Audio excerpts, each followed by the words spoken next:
Assalamualaikum warahmatullahi wabarakatuh. Saudaraku di channel cerita dimanapun saudara berada, Alhamdulillah yang telah meringankan tangannya untuk menekan tombol subscribe dan like di video ini.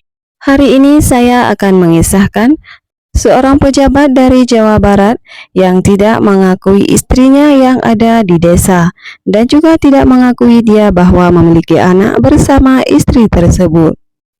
Namun sebelum kita melanjutkan kisahnya, mari kita menuliskan sholawat di kolom komentar agar kelak menjadi syafaat bagi kita semua.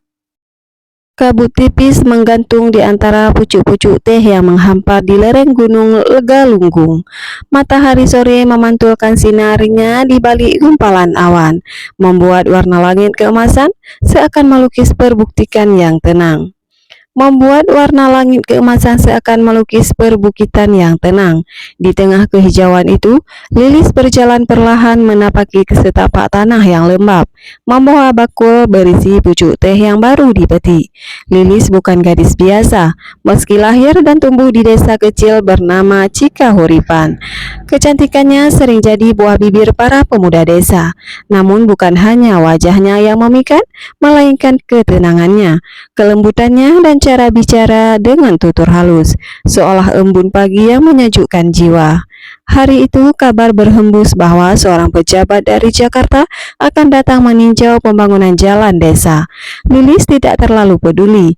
Ia lebih sibuk membantu ibunya di ladang dan mengajar anak-anak mengaji di surau kecil setiap sore. Namun takdir selalu punya caranya sendiri untuk mempermainkan waktu dan hati. Mobil dinas hitam berhenti di depan balai desa. Dari dalamnya keluar seorang pria berusia sekitar 40 tahun, tinggi, berwibawa dengan senyum yang tak pelit. Beliau bernama Pak Dirga, kepala proyek dari kementerian, ditugaskan sementara untuk mengawasi jalannya pembangunan infrastruktur pendalaman Jawa Barat. Tatapan pertamanya jatuh pada Lilis, yang saat itu diminta oleh kepala desa untuk menemani rombongan berkeliling. Dalam balutan kebaya sederhana, Lilis tampak bersinar di antara keramaian. Senyumnya ramah namun malu-malu. Dirga menyapa dan Lilis menunduk sopan. "Kamu Lilis ya?" tanya Dirga. Suaranya berat tapi hangat. "Iya Pak, saya diminta Pak Kades mendampingi Bapak keliling dusun," jawab Lilis, menjaga tatapan tetap ke tanah. Dari percakapan awal yang canggung tumbuhlah benih-benih perhatian. Setiap kali Dirga berkunjung, ia menyempatkan diri mengobrol dengan Lilis, kadang di warung kopi dekat sawah, kadang juga saat meninjau proyek. Lilis mulai nyaman, ia merasa dihargai, didengar, dan dalam diamnya jatuh cinta. Tak butuh waktu lama, Dirga menunjukkan ketertarikannya lebih dalam. Ia datang membawa oleh-oleh dari kota, membawakan buku-buku untuk anak-anak di surau, dan sesekali membantu ibunya Lilis memperbaiki pagar bambu rumah mereka. Kepada ibu Lilis, ia berkata lirih suatu malam, "Saya serius dengan Lilis, Bu. Saya akan nikahi dia. Tapi saya mohon, biarkan kami melangsungkan secara sederhana dulu, karena posisi saya di Jakarta belum memungkinkan untuk langsung membawa Lilis ke sana." Mereka menikah secara adat tanpa keramaian, disaksikan beberapa orang dengan mahar sederhana. Dirga mengucapkan akad di depan penghulu. Lilis menangis haru malam itu. Ia merasa menjadi perempuan paling beruntung dari desa terpencil itu, kini menjadi istri seorang pejabat yang bijak dan penyayang. Namun, kebahagiaan itu tak bertahan lama. 3 minggu setelah pernikahan, proyek pun selesai. Dirga pamit ke ibu kota dengan janji manis. "Aku akan urus segalanya, Lis. Surat nikah, tempat tinggal, dan semua keperluanmu di sana. Sementara saja nanti aku jemput." Lilis menunggu. Seminggu, 2 minggu, sebulan, 2 bulan. Teleponnya tak pernah diangkat, surat tak pernah dibalas. Seorang staf dari kabupaten berkata bahwa Dirga sudah kembali ke Jakarta dan tak pernah menyebut soal seorang istri di desa. Hari berganti hari, bulan berganti bulan. Perut Lilis mulai membesar karena ia lagi mengandung anaknya Pak Dirga. Di tengah deru kabut dan bisik tetangga, Lilis tetap yakin Dirga pasti kembali. Namun waktu punya caranya sendiri untuk membongkar kenyataan. Di layar televisi warung tetangga, wajah Dirga muncul dalam siaran pelantikan pejabat provinsi. Ia berdiri di samping seorang wanita bergaun mewah, disorot kamera sebagai pasangan suami istri. Desa Cikahuripan yang dulu terasa hangat dan bersahabat, kini menjadi semacam ruang sunyi penuh bisik dan sorot mata. Lilis yang biasa berjalan ke surau sambil menyapa ibu-ibu dengan senyum ramah, kini hanya menunduk setiap kali melintasi gang kecil menuju warung atau sumur umum. Kandungannya telah masuk bulan ketiga, perutnya mulai menonjol, dan dengan itu bisik-bisik pun menjadi semakin tajam. Gadis alim itu ternyata begitu juga, katanya, menikah, tapi mana buktinya? Ah, jangan-jangan hanya digoda pejabat kota, terus ditinggal.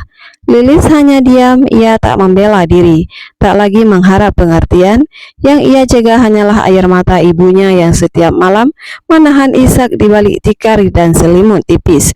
Bu Ermah, wanita tangguh yang membesarkan Lilis sendirian, merasa tak kuasa menyaksikan anak gadisnya menanggung aib yang bukan salahnya sendiri.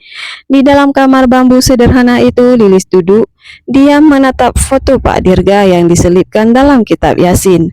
Wajah pria itu masih sama senyumnya, hangat dan tatapan teduh. Tetapi kali ini foto itu tak membawa rasa rindu, hanya luka dan tanya, "Mengapa Kang? Mengapa engkau tega?" Malam-malamnya menjadi ladang pertanyaan yang tak berjawab. Lilis mulai menulis surat. Dalam diam dan dera kesedihan, ia menuangkan isi hatinya ke dalam lembar-lembar kertas, seperti berbicara dengan anak yang tumbuh di rahimnya. "Nak, kau hadir bukan karena dosa, kau hadir karena cinta. Meskipun dunia menghina, ibu akan tetap berdiri untukmu, Nak." Suatu pagi datanglah sebuah mobil berplat dinas ke depan rumah panggung Lilis.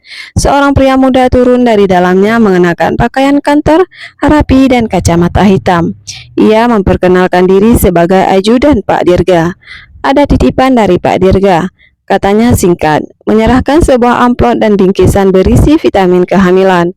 Lilis tidak langsung membuka surat itu. Ia memandanginya lama, menatap tulisan tangan yang dulu terasa begitu akrab. Isi surat itu hanya beberapa baris. "Lilis, maafkan aku, keadaan tidak memungkinkan. Jaga kesehatanmu dan anak kita. Aku tidak bisa muncul di hadapanmu lagi. Jangan cari aku." Tak ada penjelasan, tak ada pengakuan, tak ada tanggung jawab. Hanya pelarian dan ketakutan yang dibungkus kata keadaan. Lilis meremas surat itu, air matanya tak keluar. Ia tak menangis, hanya diam lama, sebelum akhirnya mengambil kertas lain dan menulis balasan. "Terima kasih atas obat dan suratmu, tapi maaf, aku tak butuh obat untuk tubuhku. Aku butuh penawar untuk luka jiwaku. Anak ini tak butuh uang, ia butuh nama ayahnya. Tapi jika kau tak sanggup memberinya, biarlah aku yang akan melahirkan, membesarkan dan membuktikan bahwa cinta sejati bukan yang diucapkan dengan janji, tapi dijaga dengan tanggung jawab." Ia menyerahkan surat itu pada ajudan yang bingung, lalu berbalik masuk ke rumah tanpa sepatah kata lagi. Hari-hari selanjutnya yang diisi dengan kesunyian yang getir, namun Lilis tak tenggelam dalam luka. Ia mulai menulis lebih banyak cerita-cerita pendek ia kirimkan ke majalah perempuan desa. Sebagian besar bercerita tentang perempuan-perempuan kuat yang dikhianati tapi bangkit. Ceritanya mulai dimuat dan namanya sedikit demi sedikit dikenal di kalangan komunitas penulis lokal. Bu Ermah menyulam harapan baru dari senyum Lilis yang perlahan pulih. Walau bayangan Dirga masih membekas dalam tiap langkah, Lilis sudah tak berharap, ia telah berdamai dengan luka itu.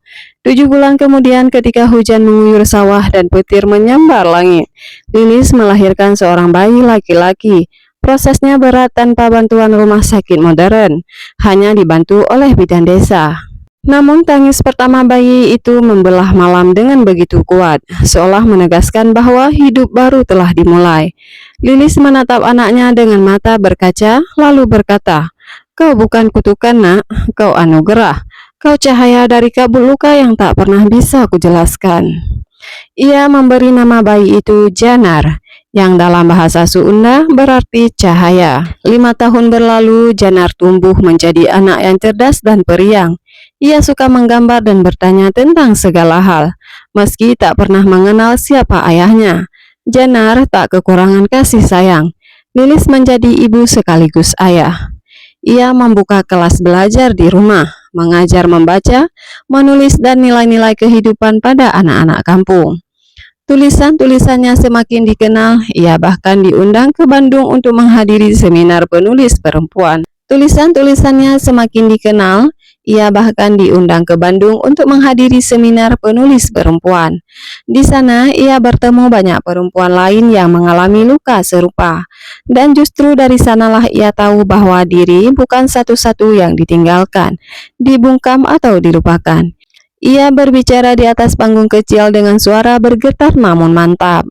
Saya tak minta simpati, saya tak minta dikasihi. Saya hanya ingin perempuan seperti saya tahu bahwa luka bisa jadi kekuatan, bahwa pengkhianatan bisa melahirkan cinta yang lebih besar untuk anak kita, untuk diri kita, dan untuk hidup yang kita jalani dengan kepala tegak.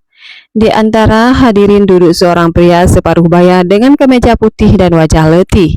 Itu tidak lain dan tidak bukan yaitu Pak Dirga.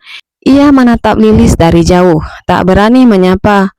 5 tahun setelah melarikan diri dari tanggung jawab, Dirga datang hanya sebagai bayang-bayang masa lalu.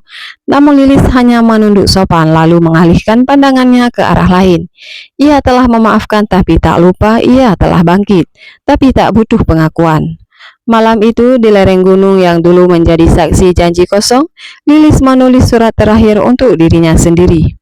Aku telah berjalan sejauh ini, bukan untuk membuktikan sesuatu pada siapapun, tapi agar anakku tahu bahwa ibunya pernah dikhianati, namun tak pernah hancur, bahwa cinta yang sejati bukan menunggu seseorang yang pergi, tapi mencintai diri sendiri dan mereka yang tetap tinggal.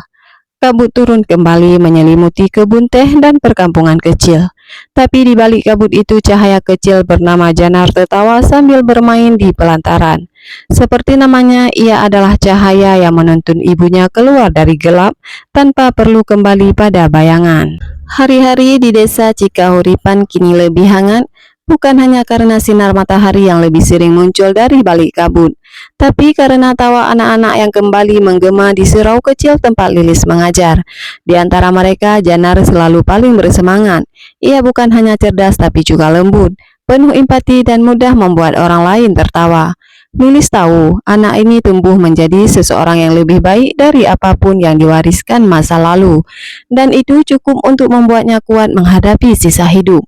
Pagi itu, ia menerima surat undangan resmi dari sebuah sekolah swasta unggulan di kota Tasikmalaya. Janar lulus beasiswa penuh. Wajahnya berbinar saat mengetahui kabar itu. Namun matanya penuh ragu saat melihat ibunya menunduk setelah membaca surat itu. "Ibu, kita harus ke kota kan?" tanya Janar. Lilis tersenyum. "Iya nak, ibu akan carikan tempat tinggal di dekat sekolahmu. Kalau kita pindah ke kota, berarti aku harus jauh dari kebun teh dan dari teman-teman. Teman bisa kau temui lagi sayang, tapi masa depan harus kau temui lebih dahulu." Lilis mengemasi hidupnya dalam satu koper kecil. Bu Ermah menolak ikut pindah.